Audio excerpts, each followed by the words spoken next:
The year is 1914, Europe is at war, allies are fighting the Central Powers, the British Navy is the world's largest and most powerful.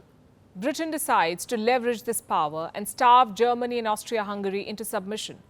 The British Navy begins a blockade of Germany, it cuts off vital maritime supplies, ships are stationed in the English Channel, the North Sea and the Adriatic Sea.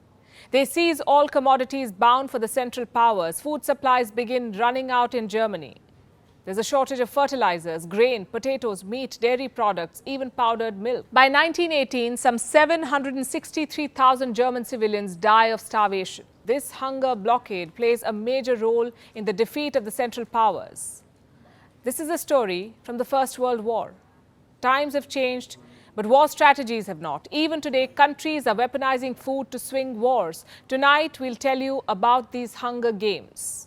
Hello and welcome to Gravitas Plus. I'm Palki, Sharma, Upadhyay, and this is Ukraine. It is responsible for 10% of the global wheat export, 15% of maize export, 13% of barley, 31% of sunflower oil export, and 61% of sunflower cake export. Ukraine is a key player in the global food supply chain, and Ukraine is at war. Russia has invaded it. Russian President Vladimir Putin wants Ukraine. Ukrainians refuse to surrender. They're being armed by the West, so the war has turned into a frozen conflict. And caught in this conflict is food. Ukraine and its Western allies accuse Russia of weaponizing food, of squeezing supplies to swing the war. They say Russia is starving Ukrainians into submission. It is seeking global support by leveraging food security and tilting the demand and supply balance. Russia, on the other hand, is blaming the West for the rising prices. One of the first things that happened after this war began was the blocking of the Black Sea ports. 75% of Ukraine's agricultural exports go via the Black Sea. Russia cut off this maritime export. It said this route could be used to import weapons into Ukraine. Kiev said Moscow was trying to starve the world. Then it accused Russia of attacking Ukraine's crops. In Kherson, for example, Russian shelling set wheat fields on fire. McKinsey estimates that Ukraine's crop production will drop up to 45% in the next harvest season. Russia was also accused of attacking food infrastructure, of bombing storage facilities and processing plants. By March, the United Nations was warning about a hurricane of hunger, and it wasn't off the mark. Look at what happened in Ukraine. In the cities that had fallen to Russia, people were reportedly blocked from accessing food. And these are Western reports, but we know that the United Nations was also denied access. So there was food in Ukrainians' warehouses, but not in the kitchens. Ukraine said Russia was letting the food rot to secure the submission of its people. Well, did it work? At least 2 million Ukrainians have moved to Russia. A lot of them were from the besieged cities. Around 50,000 others have applied for Russian citizenship. Outside Ukraine, some 400 million people depend on Ukrainian grain. 400 million. As exports dropped, these people began feeling the pinch. When the West sanctioned Russia, the crisis became worse. So yes, Russia has a point when it says Western sanctions made inflation and the food shortage worse. Let me show you some more numbers. Russia exports 24% of the world's wheat, 2% of maize, 14% of barley, 24% of sunflower oil, and 20% of sunflower cake, also 15% of white fish, 13% of fertilizer mineral intermediates, the likes of ammonia, sulfur, etc. Also 16% of finished fertilizers. If you combine Russia and Ukraine's exports, the numbers look like this.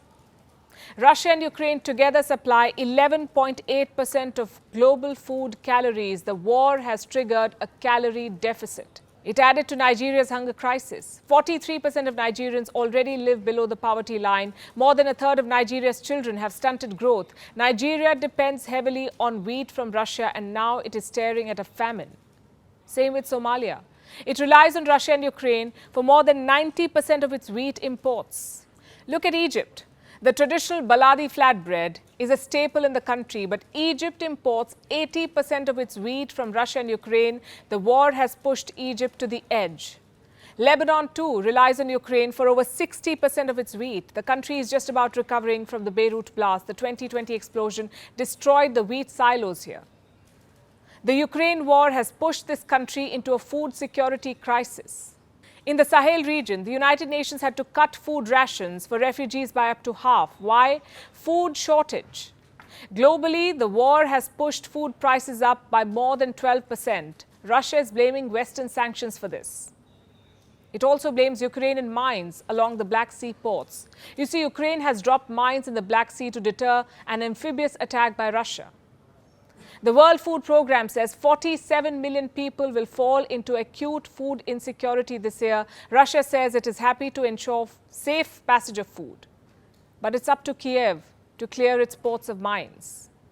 On the 22nd of July, the United Nations and Turkey brokered a deal. Ukraine cleared some routes of mines. Ships from Ukraine's ports finally set sail, but the crisis will not be resolved overnight. Did you know weaponizing food is a crime?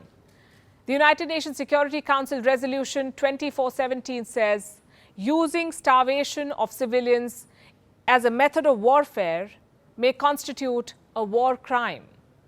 And this is a crime that states have been guilty of since times immemorial. Romans weaponized food to destroy Carthage. We're talking about 146 BC. Hitler starved 4.2 million Soviets during the Second World War. America, too, is guilty of hunger games. During the Civil War, President Abraham Lincoln signed the Lieber Code. The order said it is, quote unquote, lawful to starve the hostile, belligerent, armed or unarmed. You may be surprised to learn that India too has been a victim of the Hunger Games. Who starved India? Britain did. Historians note that colonial Britain would quash Indian rebellions by ravaging crops and poisoning wells.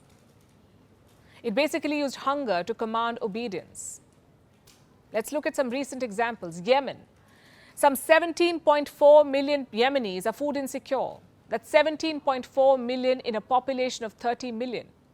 2.2 million children are acutely malnourished. How do you think that happened? In 2014, Houthis captured Yemen's capital, Sana'a. A Saudi-led coalition intervened. It shut down the Red Sea port at Hodeidah. That is the main entry point for Yemen's food imports.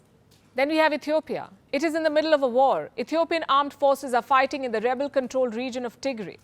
Those living in Tigray say Ethiopian soldiers are blocking food aid. They're stopping farmers from harvesting. Soldiers are also stealing seeds, even killing livestock and looting farm equipment.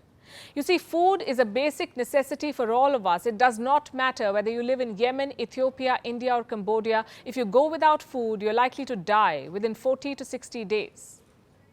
Capitalism has commodified food and war has weaponized it. It has put our health and well-being on the front line. And what's surprising is that despite so many examples in history, despite numerous Hunger Games, the world has not yet learned its lessons.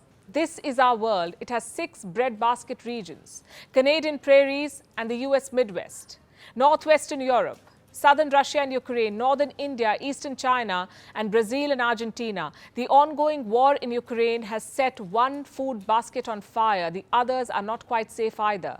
What happens if tomorrow China and Taiwan go to war and the US is dragged in, which it will most likely be? 40% of corn exports are from the US. 30% of rice is grown in China. 34% of soy comes from the US. 18% of wheat from China. What happens to the countries that depend on these crops? South Korea imports rice from China. So does Turkey, Japan, Egypt. What happens to all of these countries? The world must secure its food, shield it from war. And how do we do that? 1, by becoming self-sufficient, increase production at home. Countries must invest in agricultural science, encourage innovation in the food sector. Today, Yemen is facing an unprecedented food crisis because it is completely dependent on imports for staples. Solution number 2, diversify both your staple and your source of production. India makes for a great example here. In the last 10 years, India has added 100 new varieties of wheat. It has diversified production. Today, India has the maximum varieties of wheat in the world. 3, countries must improve storage facilities, keep a healthy stock of staples, because while governments may not be able to control what happens in a country thousands of miles away, what they can do is ensure that their own people do not go hungry because of external hunger games.